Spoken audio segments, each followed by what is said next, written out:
बात को तो हम सब जानते हैं और मानते भी हैं कि हर शख्स ने मरना है। कुछ लोग मर गए, कुछ लोग शायद अभी भी इस वक्त भी कोई लोग दुनिया से जा रहे होंगे, कुछ लोग थोड़ी देर बाद भी चले जाएंगे। एक दिन हमने भी चले जाना है। क़यामत दूर है, रिवायात में भी आया कि क़यामत दूर है, लेकिन उसकी दूरी जो है वो हमारी निस्बत से दूरी है। वरना जब किसी ने रसूल खुदा हज़रत मोहम्मद मुस्तफ़ा सल्लल्लाहु अलैहि वसल्लम रसूल खुदा से पूछा कि क़यामत कितनी दूर है, रसूल खुदा ने दो उंगलियों को मिला के कहा कि जितनी ये दो उंगलियां आपस में दूर हैं, क़यामत इतनी दूर है। यानी गोया क़यामत हमें लगता है दूर है, दूर नहीं है, लेकिन बरज़ख जो है वो दूर नहीं है। मौत हमारी देर से नहीं होनी है, हमारी मौत होनी है। बहरहाल क़यामत जब आएगी सब उठाए जाएंगे कब्र से, लेकिन जब इंसान मर जाता है तो दूसरे आलम में चला जाता है। ये जो आलम है, जो मरने के बाद का आलम है, इंसान ज़ाहिरी तौर पर तो कब्र में दफनाता है, लेकिन कब्र एक निमाद है, एक जगह है, एक निशान है। असल में वो आलम जो है वो आलम बरज़ख है। बदन आप यहाँ दफनाएं, बदन तो कुछ अरसे रहता है, खाक में मिल जाता है क्योंकि खाक से आया है। रूह कहाँ जाती है? रूह जहाँ जाती है सारी जो है वो मेहनत उसी की है। और अहले बैत अलैहिस्सलातु वस्सलाम ने अल्लाहुम्मा सल्ली अला मुहम्मद व आले मुहम्मद कहा कि हम शफात करेंगे तुम्हारी, मगर हम क़यामत में तुम्हारी शफात करेंगे। बरज़ख में शफात नहीं है। बरज़ख जो आप अमल कर रहे हैं, बरज़ख वही है। अब ये कि बहरहाल क्योंकि बहुत ज़रूरी है ज़नाने मोहतरम आज के दौर में इन बातों को समझना, क्योंकि हम मादे में यानी दुनिया में इतने ज़्यादा घुस गए हैं, इतनी ज़्यादा दुनिया हमारे अंदर आ गई है कि हम भूल गए हैं। हम रोज दफना भी रहे होते हैं लोगों को, लेकिन ये भूल जाते हैं कि हमने भी एक दिन जाना है यहाँ। तो जहां हमने जाना है, जिस जगह हमने रहना है और क़यामत तक रहना है, क़यामत से पहले हमने वही रहना है, तो वहां के लिए क्या इंतजाम करके हम जा रहे हैं। यहाँ आप बाज़ औक़ात मिसाल के तौर पर आप पहले पिंडी में रहते थे, फिर आपने बोला मैंने कहीं जमीन खरीदी है, प्लॉट लिया है, तो फिर आप कहते हैं कि भाई वहां शिफ्ट होंगे, चलो अच्छा घर बनाऊं, अपने हिसाब से बनाऊं, आहिस्ता आहिस्ता बनाऊं। क्यों? दरवाजे अच्छे हों, नल अच्छे हों। क्यों? वो भाई रहना है, एक ही दफा अच्छा बनाऊं, फिर बार बार तो नहीं तोड़ेगा आदमी। तो आप इतनी मेहनत करते हैं, लकड़ी फलानी हो, फलानी जगह हो। बहरहाल जो लोग एक्सपर्ट हैं इन चीजों के वो बेहतर जानते हैं। क्यों? क्योंकि वहां आप कहते हैं कि मैंने वहां रहना है, या ये तो एक बहरहाल सफर है। या मिसाल के तौर पर आप यहाँ से दूसरे शहर जा रहे हो, दूसरे मुल्क जा रहे हो, तो अब जहां जा रहे हैं तो आप पहले से परेशान होते हैं, वहां मौसम कैसा है, जगह कैसी है, खाना कैसा मिलेगा, मुझे क्या लेके जाना चाहिए, कितने दिन का सफर है, हफ्ते का सफर है, 10 दिन का सफर है, कपड़े कैसे रखूं, सर्दी तो नहीं है वहां ज्यादा। ये सारी चीजें क्यों करते हैं? क्योंकि अगर आप नहीं करेंगे तो आप कैसे रहेंगे वहां। ये अक्ल इंसान की कहती है कि भाई इंसान तैयारी करके जाए। तो जहां हमने रहना है इतने अरसे पता ही नहीं है। हजरत आदम से लोग जो इंतकाल कर गए अभी तक बरज़ख में है। कितने हो गए, कितने सालों सालों सालों ही हो गए, कहाँ है वो? सब बरज़ख में। तो जहां इतना रहना हो आदमी ने, वहां के लिए क्या इंतजाम कर रहा है? वहां प्लॉट खरीदा है कि नहीं खरीदा? वहां प्लॉट, यहाँ तो कॉर्नर का प्लॉट लेता है आदमी, अच्छा हो, कॉर्नर का हो, हवा आए, रोशनी आए। वहां कैसा प्लॉट चाहिए, वहां उस जगह में कौन सी चीजों की जरूरत है। ये इंसान की अकल इस बात को मानती है कि हमें ये सोचना जरूरी है। रूह जो है वो वही रहेगी, क्योंकि इंसान रूह और बदन से मिल के बना हुआ है। रूह निकल जाए डेड बॉडी हो जाती है, रूह है तो इंसान जिंदा है। सबसे पहले जब इंसान की रूह बदन से निकलती है उसकी शनाख्त छीन लेती है उससे। कोई यही नहीं कहता कि फलाना शख्स, लोग कहते हैं मैयत पड़ी हुई है, नाम खत्म। चाहे वजीर आजम हो, चाहे मिनिस्टर हो, चाहे बादशाह हो, चाहे बड़ाई हो, चौकीदार हो, कोई भी हो, क्या हो गया? मैयत हो गई। क्यों? हाथ लगाया तो गुस्ल वाजिब है। समझ लिया आपने? जितना अपने आप को बना के फिरता था, मैं ऐसा ब्रांडेड परफ्यूम में लगा के ब्रांडेड कपड़े पहन के घूमता था, जैसे ही गया गुस्ल मैयत से पहले अगर आपने उसको हाथ लगा लिया तो आपके ऊपर गुस्ल वाजिब हो जाता है। परवरदिगार इतना मोतबर आदमी था। हाँ, जब तक रूह थी, जब तक रूह थी, रूह ले ली, कहानी खत्म। तो फिर इसका मतलब है कि सबसे ज्यादा इंपॉर्टेंट रूह है। तो हम अपने बदन को तो बेहतरीन खुराकें देते हैं, खाना पीना, अच्छी जगह देनी भी चाहिए। रूह को क्या खुराक दे रहे हैं?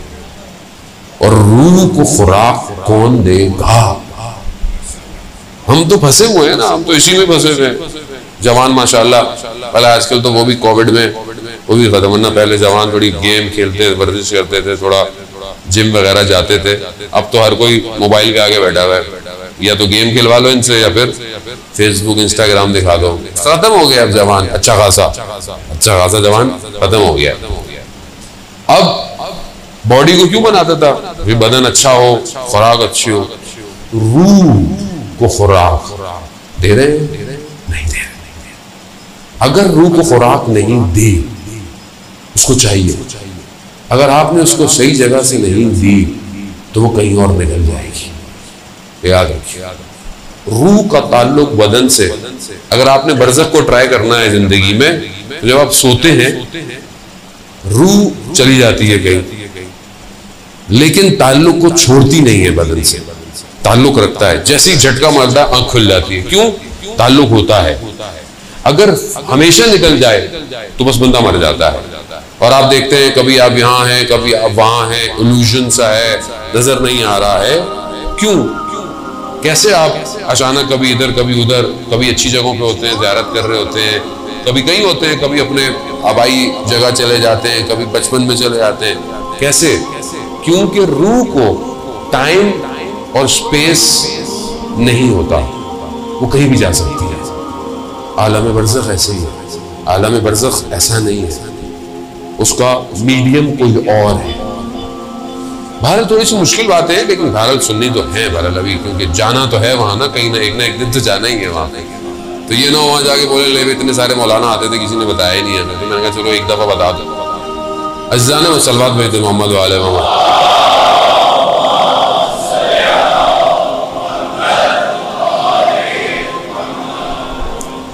शख्स आया, पर आपकी खिदमत में हदीसी पेश करने का लिए मुकदमा बनाया मैंने।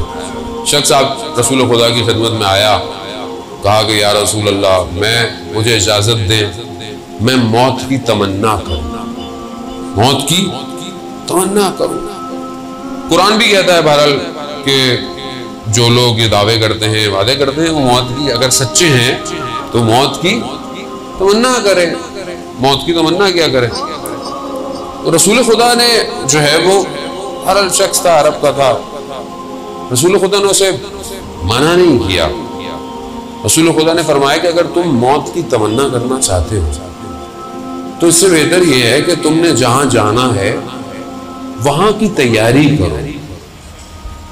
अब एक शख्स तमन्ना करे मैंने पढ़ने जाना है, दूसरी यूनिवर्सिटी में जाना है, तमन्ना है, लेकिन तैयारी तो करनी पड़ेगी ना, मार्क्स अच्छे लाए, तैयारी करे, एडमिशन करे, सारे काम करे। अब सिर्फ तमन्ना से कुछ नहीं होने वाला। रसूल खुदा ने कहा वहां तुमने जाना है वहां की तैयारी करो। रसूल क्या तैयारी करूं? कहा कि 10 मकामात हैं। रसूल खुदा ने फरमाया उन 10 मकामात पर हर मकाम पे 4 हदिये लेके जाओ, 4 तोहफे लेके जाओ। यानी हर मकाम पे 4 तोहफे लेके जाओ। ये तोहफे असल में तुम्हारे लिए आसानी पैदा करेंगे, आरामिश पैदा करेंगे, अमनीयत पैदा करेंगे जहां तुमने जाना है। कहा या रसूल अल्लाह ये भी आप ही बता दीजिए। तो रसूल खुदा ने 10 मकाम गिनवाए। एक एक करके, और हर जगह के लिए 4-4 तोहफे हदिये बताए। तकरीबन 40 मरहले हैं ये निजात के, मरने के बाद, लेकिन देने यहीं से, वहां से कुछ नहीं मिलेगा। ये अकाउंट आपको यहीं खोलना है, 40 चीजें आपको यहीं जमा करानी है। वक्त तो खैर मेरे पास नहीं है कि मैं आपको 40 सारी बताऊं, क्योंकि मैं जहां शुरू करता हूं 4 भी पूरी नहीं हो पाते। ठीक है, पहले मैंने एक दफा पाकिस्तान में पढ़ा था, थोड़ी सी हदीस, फिर चला गया था, लोगों ने मैसेज करना शुरू की, मौलाना साहब बाकी भी तोहफे बता ही दीजिए। बहरहाल मैंने ऑनलाइन पढ़े हैं, लेकिन ज़रा मुख्तलिफ मुल्कों के अंदर डिफरेंट जगह पे थे। लेकिन बहरहाल रसूल खुदा ने उसको ये कहा कि ये तैयार करो। तो पहला मकाम क्या है? पहला जो हस्ती इंसान को इस आलम में मिलती है जब इंसान की रूह उससे जुदा हो रही होती है, वो हजरत इजराइल है। अब हजरत इजराइल का नाम आता है, लोग घबरा जाते हैं, आ गए। तो हजरत इजराइल हर जगह खुद नहीं जाते, वो बड़ी हस्तियों के पास जाते, वरना उनके बहुत सारे और मलाइका जो उन्होंने रखे हैं वो ये काम करते हैं। पहली हस्ती वो है जो आपको ट्रांजिशन कराती है, यानी मैटर से, मादे से आपको एग्जिट देती है, वो हजरत इजराइल अलैहिस्सलाम। अब वो हस्ती है जो सबसे पहले आपको फेस करनी है। जो शख्स पहले एंट्री पे खड़ा हो, जैसे आजकल एयरपोर्ट जाएं तो बाहर खड़ी होती है एएसएफ वाले कि कोविड का टेस्ट दिखाएंगे तो फिर अंदर जाएंगे एयरपोर्ट के, वरना आप अंदर ही नहीं जा रहे। बोर्डिंग पास तो दूर की बात, इमिग्रेशन दूर की बात, एंट्री बंद है। तो आपको हजरत इजराइल को भी वैक्सीनेशन कार्ड दिखाना है। अब वो क्या है? ये आसान मरहला नहीं है, ये रूह का बदन से निकलना। रिवायात कहती है सख्त तरीन मरहला है। रिवायत कहती है जैसे इंसान के बदन में सैकड़ों की तादाद में तलवार के नोके जो हैं वो बदन में चुप रही हों, रूह ऐसे निकलती है, ऐसे निकलती है रूह। अगर हम चाहते हैं कि हमारी रूह आराम से निकले तो रिवायात में है कि माह रजब के आखिरी रोजे रखो, आखिरी रोजे जो है माह रजब के, ताकि तुम्हारे बदन से रूह बहुत आराम से निकले। ऐसा नहीं खूब ज़ाहिर हर चीज का हल तो बताया है। अब जब ये रूह निकलने का आता है तो हज़रत जिब्राइल दायरे आ जाते हैं और इंसान को लेके चले रूह को निकाल देते हैं। आयतुल्लाह कुमशई फरमाते थे मुफस्सिर कुरान के रूह मुजर्रद है, दूसरा आलम है, बदन मादा है इस आलम का। जब रूह निकलती है ना तो ये बदन निकलने नहीं देता। रूह ऊपर जाना चाहती है, बदन नीचे खींचता है और ये कशमकश तकलीफ देती है, तकलीफ देती है। वो कहते हैं जितना तुम दुनिया में डूबे रहोगे, मरते वक्त ये रूह को खींचेगा। और ये अमल इतना लंबा चलता है कि जो इंसान की ज्यादा ख्वाहिश होती है उस तरफ रूह को खींचा जाता है, और ये तकलीफ दे अमल होता है, खींचता है यार। और अगर आप सारी जिंदगी परवरदिगार की तरफ, तो रूह बड़े आराम से निकल जाती है, आराम से ऊपर चली जाती है। अब 4 तोहफे जो है वो हजरत जिब्राइल को देने हैं, रसूल खुदा ने फरमाया। रसूल खुदा फरमाते हैं कि पहला तोहफा जो है वो जो हजरत जिब्राइल को चाहिए वो ये है कि आपने अपनी जिंदगी में किसी का हक ना खाया हो। अगर आपने किसी का जिंदगी में हक खाया है तो ये पहले गेट पे ही आपको मुश्किल शुरू हो जाएगी। अब आपकी जिंदगी में हुकूकुल नास, हम जानते भी हैं हुकूकुल इबाद अल्लाह की इबादत है और एक हुकूकुल नास है। आप मस्जिद में बहुत अच्छे रहें लेकिन आप घर में अपने वालिदैन का एहतराम नहीं करें, अपनी ज़ौजा का एहतराम नहीं करें, अपने बच्चों के साथ आपका अखलाक अच्छा ना हो, बहन भाई हमसायों के साथ अच्छे ना हो, कोई फायदा नहीं। अल्लाह को ऐसी बंदगी नहीं चाहिए।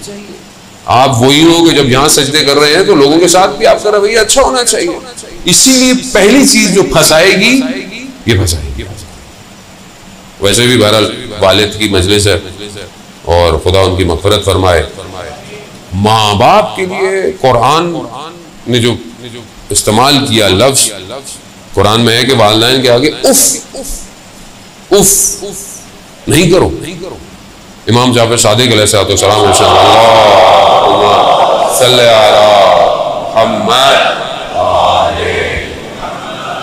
इमाम फरमाते हैं कि अगर इससे कोई कम लफ्ज होता तो कुरान उसकी ताकीद करता, इससे और कोई कम लफ्ज नहीं है, यानी उफ।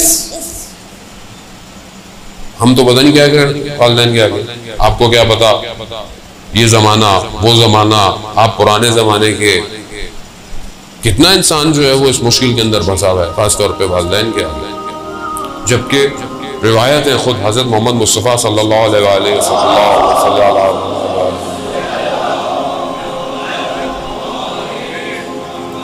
खुद रसूल खुदा इरशाद फरमाते हैं कि वालिदैन वालिद के आगे, खास तौर पे वालिद के आगे तवाज़ो के साथ रहो, वालिद को उसके नाम से मत पुकारो, और अगर चल रहा हो तो उसके आगे मत चलो, और अगर तुम बैठे हुए हो वो आ जाए तो खड़े हो जाओ। ये रिवायात है, वालिद का एहतराम है, चाहे वो 10 दफा कमरे में आए 10 दफा खड़े हो। तो उसने तुम्हें उंगली पकड़ के चलना सिखाया है, तुम चल नहीं सकते थे, उसने तुम्हारी उंगली पकड़ी है। आज जब चलने लगे हो तो आज तुम उसको सिखा रहे हो। ठीक है जमाना चेंज हो गया है, ठीक है चीजें, मगर एहतराम एहतराम एहतराम खूब, ये हुकूकुल इबाद है, ये पहली चीज जो घर के अपने अंदर है। फिर इस तरह माँ का एहतराम है। अज़्ज़ान मोहतरम, अब इंसान दुनिया में किस तरह रह रहा है, गुजर गया बराबर में से, किसी की गाड़ी में निशान लगा दिया, चलते हुए में गाड़ी खड़ी हुई थी, आप गुजर गए, निशान लग गया, आपने बोले जल्दी जल्दी निकल जाओ पता नहीं चले। क़यामत में ये निशान फंसा देगा, फंस जाएंगे। वो शख्स आएगा बोलेगा इसका जो नुकसान किया था मुझे दो। अब आप वहां कहां से देंगे, वहां क्रेडिट कार्ड थोड़ी चलेगा, वहां फंस जाएंगे। शख्स नजफ में रहता था, किसी को कर्ज दिया हुआ था, पैसे वापस नहीं करता था, तो उसको किसी ने कहा कि ये जो जिसने आपके पैसे लिए हुए ये फलाने आलिम के दर्स में जाता है, तो आप उन आलिम से रिक्वेस्ट करें तो शायद वो इनको तज़क्कुर दे तो ये आपको पैसे वापस कर देगा। चले गए, उनसे रिक्वेस्ट की, वो दर्स दे रहे थे। उन्होंने कहा कि जब मैं दर्स तालीम सीखने से पहले मेरी दुकान थी, एक दिन एक यहूदी मेरी दुकान पे आया, उसका कुछ एक धर्म बचता था, तो मैंने कहा बाद में ले लेना। उसने कहा नहीं मुझे अभी चाहिए, मेरे पास नहीं था, मैं कहा बाद में ले लेना, मैं बाद में दे दूंगा। कहा नहीं मुझे अभी चाहिए, अभी चाहिए। खुलासा वो चला गया। कहते मैं एक दिन सो रहा था, मैंने ख्वाब में देखा कि क़यामत का दिन है और सिरात पे से मुझे लेके जा रहा है मलाइका, और एकदम आग है एक तरफ, बाहर निकला और मुझे कहता है कि मेरा एक धर्म वापस करो। मैंने कहा कि मैं यहाँ कहाँ से तुम्हें एक धर्म वापस करूँ। मैंने मलाइकों को कहा कि इसको आप हटाएं, कहा ये मामला दुनिया में तय करके आना था, हम नहीं हटा सकते इसको, दुनिया का मामला है। हाँ मैंने बहुत कोशिश की मगर नहीं माना। उसने कहा एक शर्त है, ये जो मैं आग में मेरी उंगली जल रही है ना, ये मैं तुम्हारे सीने में लगाना चाहता हूँ। अब क्या करता वो, उसके पास ऑप्शन ही कोई नहीं था, उसको लगाओ। जैसे उसने लगाई सीने में सुराख हो गया जलता हुआ। जब ये उठा एकदम तो उसने देखा इसके सीने में स्याह दाग, और उसने दर्स में खोल के दिखाया कि ये वो एक धर्म है। अज़ीज़ाने हम न जाने पता नहीं किसका कितना आग खा जाते हैं, कितना चलते चलते ठेले पे से कोई चीज उठाई खा ली, चखने के चक्कर में बगैर इजाजत के, बगैर इजाजत तलब किए 2-4 वहीं खा ली, फिर तुलवा लिया। तो कम से कम इन 2 को भी तुलवाना चाहिए था, यह हलालियत तलब करनी चाहिए थी। बहुत बड़े आलिम दीन थे, बच्चे की तरबियत की, कहीं बच्चे की तरबियत में कहीं अमल में मुश्किल नजर आई, बहुत परेशान हुए। कहा मैंने इसको हलाल लुकमे से बड़ा किया, मैंने इसकी इतनी तरबियत की, ये मसला क्या है। अपनी ज़ौजा से पूछा कि क्या आपसे कोई गलती हुई, कहा नहीं। कहा जब ये हमल में था तब आपने तो कोई ऐसा काम नहीं किया, कोई ऐसी चीज तो नहीं की। तो उन्हें याद आया कि जब ये हमल में था तो मैं एक दफा फल वाले अनार का जायका चखने के लिए कि अनार मीठा है या खट्टा है, मैंने सुई को अनार में डाला था खाली, और उसको निकाल कर सुई को चखा, बस उसने असर दिखा दिया। हम लोग तो पता नहीं कहां रहते। आसान नहीं है जिंदगी इतनी। इस्लाम बड़ा नफा तुला, इस्लाम ने दे दिया है, अब आपकी अपनी मर्जी है, अब आप लेफ्ट जाएं या राइट जाएं। इस्लाम ने तो सिरात मुस्तकीम है, अली का रास्ता हक का रास्ता है, वो रास्ता दे दिया। अब आप अपनी मर्जी से, मौला भी अपनी मर्जी का बना ले, तो ये तो आपकी अपनी है ना, मौला का तो कोई इसमें नहीं है। लोग अपनी मर्जी से मौला को माने, जैसे मौला चाहते हैं वैसे माने, मौला को मत बताएं। लोग थे जो मौला को भी, मौला ऐसे कर ले वैसे कर ले, मौला है कायनात का, रास्ता यही है जाने मोहतरम। लेकिन हकूकुन नास बहुत जो है वो जरूरी है। उसे घबराए नहीं जाता, क्योंकि हमारा मजलिस तरहीम की मजलिस है, वो ऐसी बढ़ी जाती है। मतलब ये दुनिया का स्टैंडर्ड ही यही है, हर चीज का एक स्टैंडर्ड होता है कि जब किसी की फौतगी की मजलिस पढ़ो तो लोगों को तैयार करो कि इन्होंने भी मरना है भाई, सिर्फ सवाब नहीं कमाना आके। उनको तो जो मिलेगा मिलेगा, वो जो चले गए, लेकिन जो जिंदा है वो तो सही हो जाए पहले। तो अब ये पहली चीज जो हजरत जिब्राइल को देनी है, हुकूक को देनी है। अब आप खुद अपने अपने हुकूक जो है वो सेट कर लेंगे, क्या क्या हुकूक है। बहन भाइयों के साथ नाराजगी तो नहीं है, हक तो नहीं खा लिया बहन का, हमारे यहाँ ये भी बड़े मसाइल है, इधर का उधर खा लिया, उधर का इधर खा लिया। जो भी हम ऑफिस में पता नहीं क्या क्या है, ऑफिस में स्टेशनरी आई बगैर इजाजत को उठा के ले आए, हराम है बगैर इजाजत के, आप इजाजत ले, आसान नहीं है जाने मोहतरम। फिर बोलते हैं औलाद जो है वो हमारी खराब हो गई। औलाद कैसे खराब होगी? यही होगा, ऑफिस का टाइम पे बैठे हुए फोन पे बातें कर रहे, वो जो इतने घंटे आपने जाया किया वो हराम है, हिसाब देना है आपको। या आपको बताओ ऑफिस वालों को कि आप 6 घंटे काम करते हैं, 2 घंटे बातें करते हैं। हलाल करना पड़ेगा जाने मोहतरम। इमाम के पीछे वही चलेगा जो हलाल से चलता हो, हर कोई नहीं पहुंच सकता है इमाम तक, बातिन साफ चाहिए। दूसरा तोहफा जो हजरत जिब्राइल को देना है वो ये देना है कि आपके वाजिबात फौत ना हुए हो। जब हजरत जिब्राइल मिलेंगे, हकूक अच्छे हो गए, अब क्या है, अब वो सवाल करेंगे जो तुम पर वाजिबात थे वो फौत तो नहीं हुए, यानी नमाज कज़ा तो नहीं है, रोजे कज़ा तो नहीं है, हज अगर वाजिब हो गया था कज़ा तो नहीं है, खुम्स अगर वाजिब हो गया था कज़ा तो नहीं है, ज़कात वाजिब थी कज़ा तो नहीं है। तो ये वाजिबात हैं जो इबादत की वाजिबात, वो हज़रत जिब्राइल नहीं रोक लेंगे। तोहफा नहीं है तो फिर उनका वो उनको कौन मना कर सकता है, वो तो वैसे ही ऑन ड्यूटी है हर वक्त, हमारी तरह नहीं है मामला। वहां से वारिस भी नहीं चलने वाली, पर्ची आगे के थोड़ा रस से निकाल ले, नहीं जाने वाला। तो इसलिए बेहतर है अपनी जिंदगी में अपने वाजिबात खुद अदा करें, इंतजार ना करें कि औलाद मेरी नमाज पढ़ेगी, इंतजार ना करें। और अगर आप पढ़ रहे हैं नहीं पढ़ रहे हैं तो कम से कम अपने मरने से पहले अपनी डायरी पे लिख लें कि कितनी नमाजें ऑन एवरेज कज़ा है मेरी, लिख लें ये, ताकि पीछे वालों को कम से कम इतना तो बताओ इतनी पढ़ानी है, इतने रोजे कज़ा हैं। ये बहुत जरूरी है।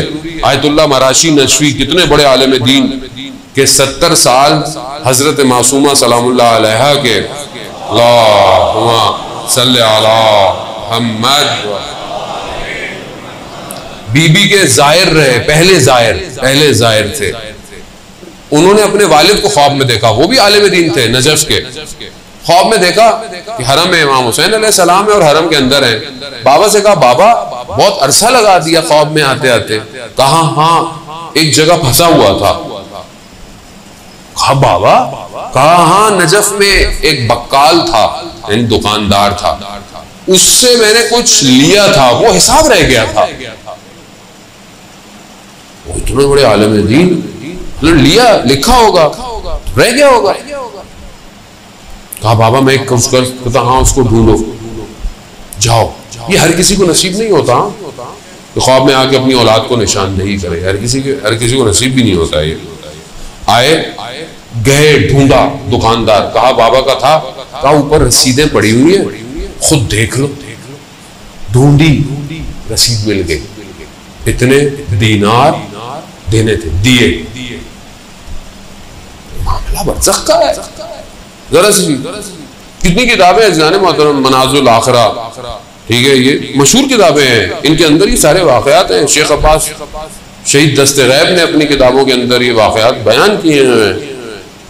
जरा सी कोई चीज रह गई है, आपको देनी है, ये तो लेन देन है, वो तो बहरहाल वाजिबात, नमाज, इबादत। हम कहते नहीं मसला ही नहीं, हम तो निकल जाएंगे।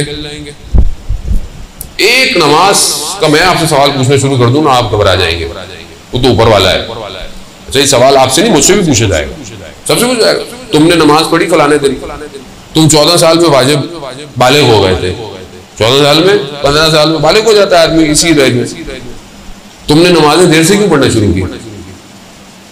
और जब वाजिब हो गया था तुम पर, तो तुमने पहली नमाज जो पढ़ी थी उसकी किरत तुम्हारी ठीक नहीं थी। तुम नमाज पढ़ रहे थे, तुम्हारा ध्यान कहाँ था? तुमने फलाने दिन ये किया, तुमने वाजिब हो गया ना। अब तो बेटी 9 साल में वाजिब हो जाती है, पर्दा वाजिब है उसके ऊपर 9 साल में।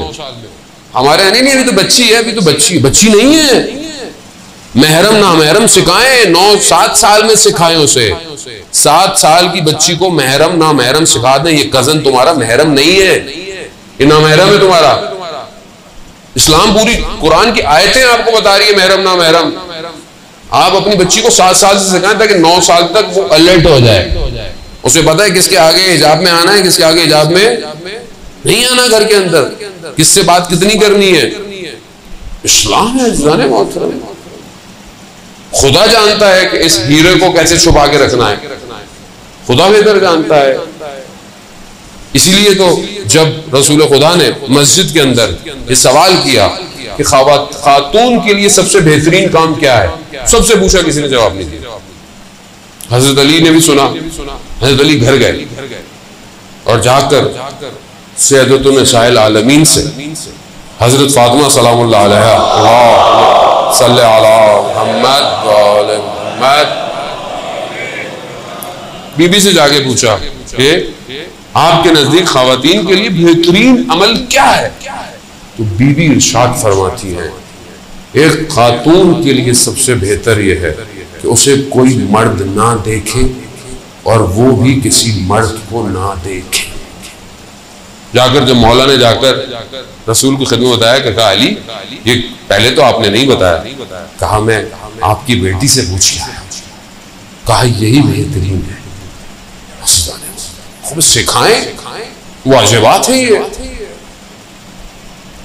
रजब अली खयात जो बहुत बड़े आरिफ थे, सड़क पे जा रहे थे अपने बेटे के साथ, तो एक खातून जो बेहिजाब थी, बाल उसके खुले हुए थे, तो ये उसको देख रहे थे।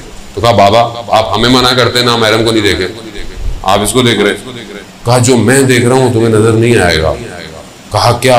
कहा ये अपने साथ आग लेके जा रही है। ना महरम औरत, बाल खुले हुए, बदन नुमाया, आजकल जो हमारे आम हो गया है। कहा ये जो जा रही है सड़क पे, ये आग जहन्नुम की अपने साथ लेके जा रही है, जो इसको देखता है वो भी इसी आग में चला जाता है। अब आप देख लो क्या आदमी कहां आग के अंदर घूम रहा है सुबह शाम। सारे जब आप तरबियत नहीं करेंगे यही होगा। तो ये जरूरी है कि आप अपनी वाजिबात, नमाज अपने टाइम पर, अपने रोजे, ये सब जो है वो खुद कर ले। और जो अगर खुदा ना खास्ता अल्लाह की मसलियत है, हक है, अगर आपके वालिदैन दुनिया से चले गए हैं तो आप उनके लिए पहली फुर्सत में उनके इस काम को अंजाम दें। खुद नहीं दे सकते, किसी को हदिया दे के काम को करवाएं, क्योंकि वो फंसे हुए हैं उन मराहिल में। तीसरी चीज जो हजरत जिब्राइल को हदिया देनी है वो ये देनी है कि इंसान लका अल्लाह, खुदा से मुलाकात चाहता हो, खुदा से मिलना चाहता। अब जैसे हम बाज़ औक़ात किसी से मिलना चाहते हैं, जैसे हमें लोग मौलाना साहब से मिलना है, वो बहुत दिन से कोशिश करते हैं, अच्छी बात है। हम भी चाहते हैं कि हम अपने उस्तादों से मिलना चाहते हैं कि वो वक्त देते हैं, थोड़ी देर बैठ जाएं, बात कर लें। हर शख्स किसी से मोहब्बत करता है, किसी को पसंद करता है, मिलना चाहता है। क्या हम खुदा से मिलना चाहते हैं? आज तक हमने सोचा कि हम खुदा से मुलाकात हो। अब आप सोचेंगे कि खुदा तो बदन थोड़ी है, कोई खुदा बदन नहीं है, खुदा जगह में नहीं आता। लेकिन लक़ा अल्लाह, खुदा की तरफ बढ़ना, खुदा का कुर्ब हासिल करना। खुदा तो करीब है हमारे शहरक से भी ज्यादा, लेकिन हम करीब हैं उसके। क्या हुआ, अभी मैं रात की तन्हाई में बैठकर गिरिया किया, खुदा तेरी मोहब्बत में मैं तुझ तक पहुंचना चाहता हूँ, खताकार हूँ परवरदिगार, गलतियां करता हूँ, गुनाह करता हूँ, मगर तेरा बंदा हूँ परवरदिगार, कहाँ जाऊं मैं? सारे दरवाजे बंद हो जाएं, तेरा दरवाजा तो हमेशा खुला रहता है। तेरा दरवाजा मस्जिद, इमाम बारगाह, चर्च, मंदिर नहीं है। तेरा दरवाजा तो हर वक्त खुला रहता है परवरदिगार। इसलिए इमाम अली अलैहिस्सलाम इरशाद फरमाते हैं, अल्लाहुम्मा सल्ली अला मुहम्मद। इमाम फरमाते हैं कि परवरदिगार, जन्नत में मैं रहूंगा तो मुझे खुशी होगी, लेकिन जब मैं मस्जिद में होता हूँ परवरदिगार, तो मैं तेरी खुशी के लिए मस्जिद में बैठता हूँ। यानी जहां खुदा खुश हो वो हम कितना काम करते हैं। हम एक दूसरे की खुशी के लिए काम करते हैं, रिश्तेदार खुश हो जाएं, फलाना खुश हो जाए, फलाना राजी हो जाए। कभी हमें अल्लाह की खुशी के लिए काम किया? कोई अच्छा काम कर ले, किसी को पता ही नहीं चलता। नेकी ऐसे करो कि तुम्हारे बाएं हाथ को खबर ना हो अगर दाएं हाथ से की है, लेकिन हम आ ही नहीं पाते। कोई काम हमसे हो जाए, हम तो मोहल्ले को ना बताएं, और जब तक तो फेसबुक पे स्टेटस ना डालें आजकल, तो पता कैसे चलेगा कि नेकी की है हमने। अल्लाह के लिए क्या करते हैं आप, मुझे बताएं। बोला मैं नमाज पढ़ता हूँ, मैं नमाज पढ़ता हूँ। हजरत मूसा से भी सवाल हुआ था, परवरदिगार ने कहा कि ए मूसा हमारे लिए क्या है? कहा परवरदिगार नमाज है, इबादत है। कहा नहीं, वो तो तुम अपने लिए पढ़ते हो, हमारे लिए क्या है? क्या है? पूरा दिन 24 घंटे में अल्लाह के लिए क्या है? तो सोचें, ये सारी कायनात बनी किस लिए? किस लिए 1,24,000 भेजे? किस लिए 12 इमाम भेजे? किस लिए? उसके लिए। इमाम हुसैन अलैहिस्सलाम ने कुर्बानी किसके लिए दी? ला इलाहा इल्लल्लाह। ये कहाँ है जिंदगी में? लक़ा अल्लाह कहाँ है? आयतुल्लाह क़ाज़ी रिज़वानुल्लाह ताला अलैह के बेटे बताते हैं कि आखिरी अय्याम में बाबा को इतनी प्यास लगती थी, अतश अतश अतश करते रहते थे। हम बर्फ डाल के पानी उनको देते थे, पीते थे, मगर उनकी प्यास नहीं बुझती थी। उनका सीना स्याह हो चुका था। कौन सी प्यास थी? कहा लक़ा अल्लाह की प्यास थी, खुदा से मुलाकात की प्यास थी। इतना सर सजदे में होता था कि कोई आता था, खड़ा होके वापस चला जाता था, सर सजदे से नहीं हटता था। इतना अपने वजूद में खुदा के कुर्ब के लिए तड़पते रहते थे। कहां से मिला? सब अहले बैत। जिसको ये दे दे, आप कैसे जाएंगे अल्लाह तक? बाबुल्लाह यही है, यदुल्लाह यही है, ऐनुल्लाह यही है, वजहुल्लाह यही है। यहां आएंगे तो वहां जाएंगे। अब ये खुदा की मर्जी है, खुदा ने नहीं को दरवाजा बनाया, अभी आना है इधर से आओ, बाहर से नहीं आना है। इधर उधर से मैं एक्सेप्ट ही नहीं करता। वो कहते ज़ियारत जामे कबीरा जो 10वें इमाम से हमें तोहफा मिला है, मारिफत है, अहले बैत है, वो मारिफत इमाम है।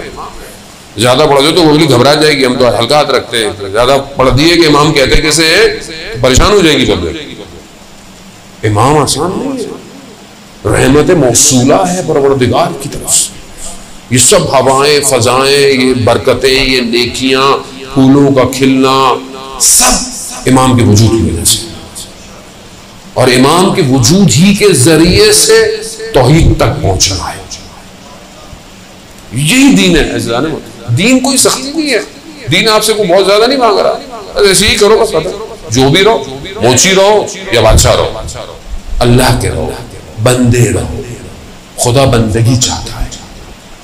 ये लका अल्लाह अपने अंदर पैदा करे, खासतौर पर जो जवान है, माशाअल्लाह जवान है, तो आपको अल्लाह ने जवानी दी है। बुढ़ापे में तो तस्बीह हाथ में पकड़ ली और ये तो मेरा ऑप्शन नहीं है ना, तो वो काम ही नहीं है। और वैसे भी खुदा ना रास्ता बुजुर्ग बाएहतराम है, इबादत गुजार है पहले से, लेकिन जवानी में अगर रात को उठा और उसकी बारगाह में इस्तग़फ़ार किया और गिरिया किया, समंदर की मछलियां इस्तग़फ़ार करेंगी इंसान अगर उसकी।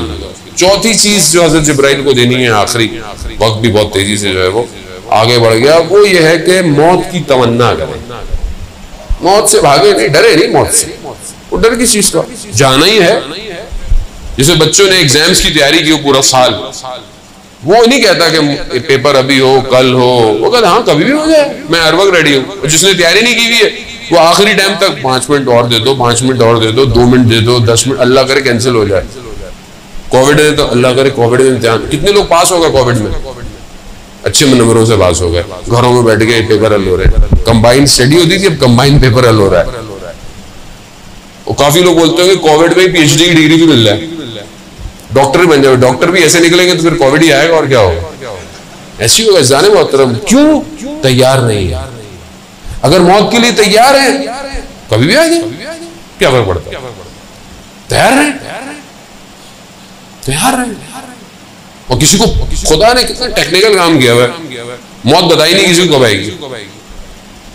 अब आपको पता चलता है 4 दिन में जाना है तो टेंशन शुरू हो जाएगी। ऐसी है ना, जैसे वो मनादुल आखरा में किताब में बयान हुआ कि कुछ लोग रोजे ईद गए कब्रिस्तान, फातिहा पढ़ने जाते हैं, एक कब्र से आवाज आई अगले हफ्ते मेरे मेहमान है। अब सारे दोस्त घबरा गए, अब अगले हफ्ते, बस इसका मतलब है कि हम भी जा रहे हैं। बड़े टेंशन में, बड़ी जब ये पूरी कर रहे हैं, परेशान रह रहे हैं। हफ्ता गुजर गया, मौत नहीं आई। सब ने बोला भाई क्या, कहा कि चलो फिर कब्रिस्तान चलते हैं जो आवाज आई थी। अब जैसे ही वहां पहुंचे उस कब्र पे कि भाई आपने यहां से आवाज आई थी, अचानक से कब्र खुली, सीढ़ियां और रास्ता बना और देखा कि अंदर बड़ा बाग है। अंदर उतर गए, देखा एक शख्स जो है वो बड़े मसनद पे बैठा हुआ है, बड़ा खूबसूरत जवान। कहा आइए आइए आप मेरे मेहमान हैं। बड़ी खातिर तवाज़ो की, बहुत खिलाया पिलाया उनको। तो कहा आप कौन है? कहा आपके मोहल्ले में ही था मैं, मगर हमने आपको कभी देखा नहीं। कहा मैं आपके मोहल्ले का कसाब था, कसाई, गोश्त काटता। मगर आपकी शक्ल, कहा यहाँ खुदा ने मुझे नूरानी बना दिया। कहा मगर ये मकाम, कहा चंद चीजों की वजह से। मैं नमाज का पाबंद था, चाहे मेरी दुकान के अंदर कोई पूरा गोश्त भी खरीदने आता था ना, वक्त का नमाज होता, मैं कहता था रुकिए मैं नमाज पढ़ के आऊंगा। अब हमें तो तक कस्टमर भाग जाएगा। भाई कस्टमर भेजा किसने? राज़िक कौन है? कहा मैं नमाज। दूसरा, मैं अपने वालिदा का बहुत एहतराम, मरीज थी, मैं खुद जाकर अपने हाथ से उन्हें खिलाता था, और भी चंद चीजें थी। खुदा ने मकाम दे दिया। हजरत मूसा का मशहूर वाक़या है, हजरत मूसा को परवरदिगार ने बोला, क्या परवरदिगार से पूछा हजरत मूसा ने, परवरदिगार मेरा हमसाया कौन होगा जन्नत में? कहा फलाना शख्स। अब हजरत मूसा गए देखने के लिए कि ये, उसको देखते रहे, वो काम कर रहा था जो भी उसका काम था। कहा इसमें तो कोई ऐसी कोई खास चीज नहीं है कि ये मेरा हमसाया है। कहा मैंने कहा और तुम क्या करते हो? घर चलो। घर में क्या करते हो? घर गया तो उसने रस्सी टंगी हुई थी और कुछ रस्सी में टंगा हुआ था, उसको नीचे उतारा तो देखा उसकी बूढ़ी मां थी। कहा ये क्या है? कहा क्योंकि ये हिल नहीं सकती, कुछ कर नहीं सकती, तो मैं ही सारे काम इसके करता हूँ, खिलाता हूँ, पिलाता हूँ, धुलाता हूँ, और जब जाता हूँ तो इसको बांध के ऊपर कर देता हूँ तो कोई जानवर इसको नुकसान ना पहुंचे। यानी इतनी खिदमत वालिदैन की परवरदिगार। खूब यही तभी इंसान तमन्ना करेगा ना फिर नेक काम करे। अजान मोहतरम आलिम दीन कहते हैं मैंने ख्वाब में देखा करबला, सैयद शुहदा का हरम, शब जुम्मा, एक जवान आया, उस जरी के सामने खड़ा हुआ, उसने जरी के सामने खड़ा होकर इमाम को सलाम किया। मैंने देखा ख्वाब में कि इमाम ने उसको जवाब दिया और वो मुस्कुराया मैंने ख्वाब देखा। दूसरे दिन मैंने देखा शब जुम्मत, मैं बैठा हुआ हरम में, उसी जगह जो मैंने ख्वाब देखा था, मैंने देखा वही जवान मुझे नजर आया और मैंने उसको गौर से देखा तो उसने सलाम किया। मुझे दूसरी तरफ नजर नहीं आया मौला, लेकिन मैं देखा मुस्कुराया। कहा जैसे ही वो अपनी राजो न्याज से फारिग हुआ मैं चला गया उसके पास। मैं कहा क्या माजरा है? कहा क्या मैंने ऐसे ऐसे ख्वाब में देखा है। कह रहा हाँ तुमने सही देखा है। कहा तो ये कैसा मकाम? कह रहा मैं जब भी आता हूँ, जब भी मैं मौला को सलाम करता हूँ, मौला मुझे जवाब देते हैं। कहा ये कैसे मकाम मिल गया? कहा मैं करबला से कुछ फासले पे रहता हूँ, मेरे माँ बाप बूढ़े हैं, हर जुमेरात को मैं आता हूँ, हर जुमेरात को एक अपने माँ बाप में से किसी को ला सकता हूँ, मेरे पास एक ही सवारी है। एक जुमेरात माँ आती, एक जुमेरात मेरे वालिद आते हैं। एक दफा जब मैं वालिद को लेके आ रहा था, सख्त भी था, बारिश भी थी, मेरी वालिदा ने कहा कि मेरा भी आज दिल चाह रहा है जाने का। तो मैंने वालिद को तो सवारी पे बिठा दिया और अपनी वालिदा को अपने कंधों पे, और उस हालत में मैं मौला की ज़ियारत पे लेकर आया। उस दिन से मैं जब भी आता हूँ मौला मेरे सलाम का जवाब देते हैं। माँ बाप की खिदमत कहाँ पहुंचा देती है इंसान को। वक्त जो है वो बहुत तेजी से जो है इख्तिताम हो गया। मुझे कराची भी पहुंचना है क्योंकि कल से अशरा शुरू हो रहा है कराची में। खुदा बहरहाल आप सबका आना कबूल करे। ये 4 तोहफे मैंने आपकी खिदमत में पेश किए हैं। बहरहाल इन 4 तोहफों की तैयारी करें, फिर जिंदगी रही तो मैं फिर आऊँगा, कभी तौफीक हुई बाकी तोहफे भी आपकी खिदमत में जो है वो पेश करूँगा। देखिए हमारी ज़िंदगी का मकसद कुछ नहीं है सिवाय अल्लाह की बंदगी के और इबादत की। और जब इंसान अल्लाह की बंदगी करता है तो उसे वली ज़मान की अताअत करनी पड़ती है। हर ज़माने में जो भी अल्लाह का वली हो, चाहे नबी हो, चाहे रसूल हो, चाहे इमाम, उसकी अताअत ज़रूरी है। उसकी अताअत के बगैर बंदगी नहीं हो सकती। हम जिस दौर में जिंदा हैं वक्त का इमाम हमारा ग़ैबत के पर्दे में। वक्त किसी को नहीं पता इमाम कब आएंगे, लेकिन ये पता है कि इमाम आएंगे। मैं ये सोचूंगा इमाम बहुत दिनों बाद आएंगे तो ये मेरा गलती है, मेरा कसूर है।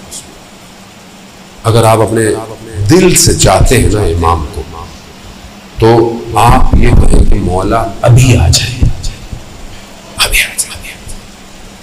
कल क्यों, परसों क्यों, अभी आ जाए। अब बात यह है कि मैं अगर इमाम को अभी बुलाऊं तो तैयार भी तो हूं, तभी बुलाऊंगा ना। कैसे बुलाएंगे? आप अपने देखिए टेस्ट ट्रायल करें, प्रैक्टिकल बातें हैं सारी। मैं तो फलसफा मुझे आता नहीं ज्यादा पढ़ना, ना मुझे कोई इतना पढ़ा लिखा हूं, मैं छोटा सा तालिब इल्म। सादी सी बात है जिंदगी में, किसी चीज के लिए तैयार होंगे तो मुंह से निकलेगी बात, वरना मुनाफिकत है, मुनाफिकत। मौला को बुलाएं और तैयार ना हो तो फिर कूफा वाले थे, बुलाया मौला को, मौला तो सच्चे थे, आए, ये नहीं आए। मैं नहीं कह रहा खुदा न खास्ता आप लोग वो हैं ना, अपनी जात को देखे कि मैं चाहता हूं इमाम को बुलाना। क्या मैंने अपने आप को इतना तैयार किया है कि मौला आ जाए और मैं चला जाऊंगा फौरन इमाम के पास? क्या मेरा मोबाइल ऐसा है कि मैं इमाम को दे दूं, इसमें कोई गड़बड़ नहीं है? वालिदैन को तो दिखाते वक्त आप पासवर्ड लगा देते हैं, आप हिस्ट्री डिलीट कर देते हैं, ऐसी है ना, सर्च साफ कर देते हैं। इमाम के सामने कर पाएंगे डिलीट? किस दिल से इमाम को बुला रहे हैं? कहाँ आए इमाम? किसके पास आए? मेरा घर ऐसा है, मेरे घर में एहतराम है बुजुर्गों का, मेरे घर में गुनाह तो नहीं होता, कोई गानों की आवाजें तो नहीं आती, पर्दा है मेरे घर में, मेरे घरों की शादियों में महरम ना महरम गैदरिंग तो नहीं होती, कहाँ बुलाएंगे इमाम? ऐसे जाने में जिंदगी थोड़ी सी है, वैसी थोड़ी सी है। वैसे आजकल कोरोना में पता ही नहीं चलता, बंदा जवान आदमी चला जाता है। जिंदगी का कोई बेहतर है, जितनी है इमाम को दे दे, इमाम के हवाले कर दे। उस्ताद दानिशमंद का मशहूर वाक़या पढ़ते रहते हैं, उर्दू में भी ट्रांसलेट हुआ, मैंने भी कई दफ़ा पढ़ा। कहते हैं जवान के घर की बेल बजी, उसने देखा वो मॉनिटर वाली बेल थी, कैमरे वाली, तो देखा कि खूबसूरत जवान खड़ा हुआ है। हाँ कौन? कहा मैं इमाम हूँ। कहा मौला, कहा मैं तुम्हारे घर आना चाहता हूँ। कहा मौला अच्छा मुझे 5 मिनट दे। जल्दी जल्दी अपने घर की चीजें समेट रहा है, ऐसी चीजें जो इमाम ना देखे, चीजें समेट रहा है, छुपा रहा है। वो जितनी देर में बाहर निकला, इमाम गली के कोने पे थे और खुदा की बारगाह में कह रहे परवरदिगार गवाह रहना, मैंने सबकी बैलें बजाई हैं। कोई कहता है 2 मिनट, कोई कहता है 3 मिनट, कोई कहता है 5 मिनट, कोई मेरे लिए तैयार नहीं है। अलमिया नहीं है।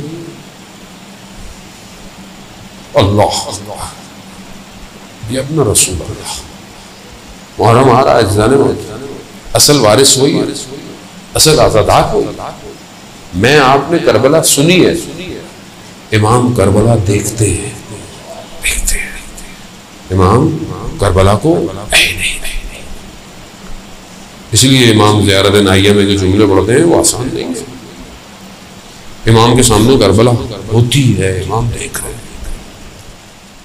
करबला